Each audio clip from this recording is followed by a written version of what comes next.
Hi boys and girls. Today I'm going to be reading a story. It's called Why So Sad, Brown Rabbit. It's by Sheridan Kane, illustrated by Joe Kelly.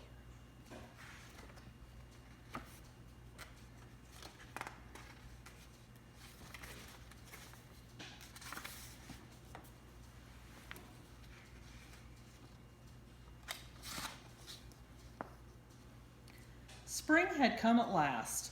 All the rabbits were playing hop, skip, and jump around the meadow, but watching from the edge with his ears all droopy sat Brown Rabbit.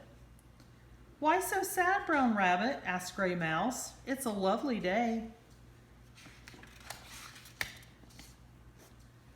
"I wish I could hop, skip, and jump too," said Brown Rabbit, "but I'm too old to play games."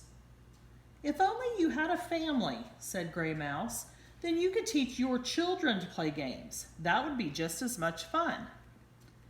Brown Rabbit's spirits lifted, and so did his ears, sending Gray Mouse flying. "That's a wonderful idea," said Brown Rabbit, helping the little mouse to his feet. "I must find a wife at once." Brown Rabbit set off that very day. He hopped across fields, and he hopped through woods, and he hopped over hills, but he soon discovered that a wife wasn't an easy thing to find.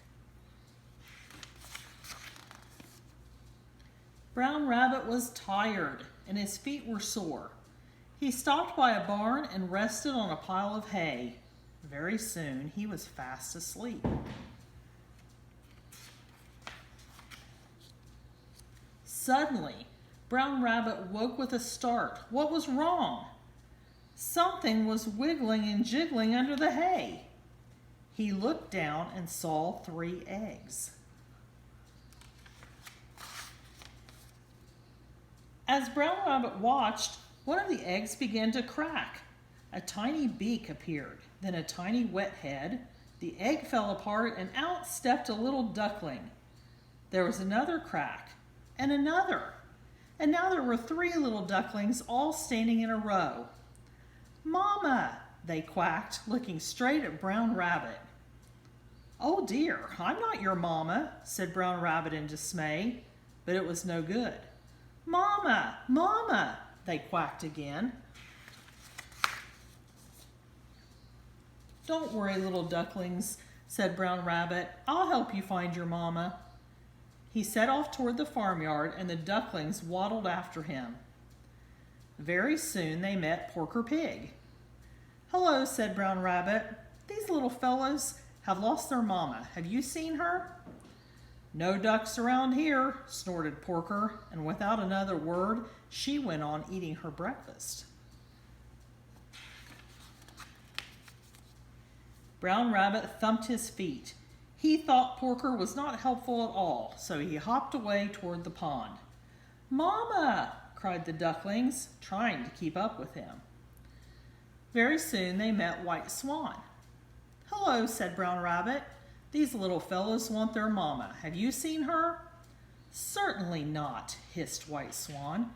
"This is my pond. I do not share it with noisy, messy, splashing ducks." He turned his back on Brown Rabbit and the little ducklings and glided silently away.